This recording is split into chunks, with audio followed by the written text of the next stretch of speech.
does this look? When you first take this out of the packaging, right, the first thing you want to do is make sure that you take this constricting band, because you're going to have a loop here where your limb's going to go through, right? I want to take this and I want to pull it until, for me, a small enough size where I can fit this up my arm comfortably, but I have enough slack in it so if I have like a winter jacket on, it can still fit over it with ease, okay? Now where do I place this? I want to place this high up on my arm, and I want to place it like above my bicep tricep area, but I don't want to go so high that I'm up here on a joint, right? I don't need this on my shoulder cap. It's not going to do anything for me, right?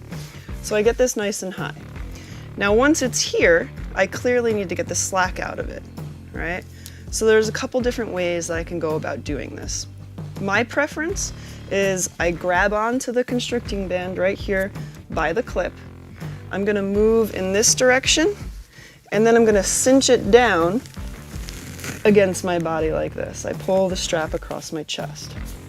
Now, sometimes people have a hard time cinching. When they go to do it, they're doing this and it's just not going anywhere. It's not working for them for whatever reason. But that's okay. So now there's something else we could do. If I pin the windlass against a solid object, whether it's a wall, I'm going to use the table in front of me, or say I was laying on the ground, which is a good chance I will be laying on the ground in the real world, I could simply lay my body weight down on top of the windlass to hold it in place. So like I said, I'm going to use the table. So I'm going to lean down and I'm going to put pressure directly in front of the windlass, right? I want it to be in front of it so that when I take this constricting band and I pull it, that doesn't go anywhere and it allows me to tighten the tourniquet. Now that the slack is out of my tourniquet, the lock back here, right, my anchor point, I can't see it, and that's not ideal because I want to be able to see it. If this is a real life situation and I'm bleeding to death, that's going to be too difficult for me. So what I want to do is I want to grab the tourniquet itself and I want to pull it in towards my chest. Now it's in my workspace and I can see everything, okay? So now here comes the fun part, right? I get to take this windlass and I'm going to turn it. And I'm not just going to turn it one time, right?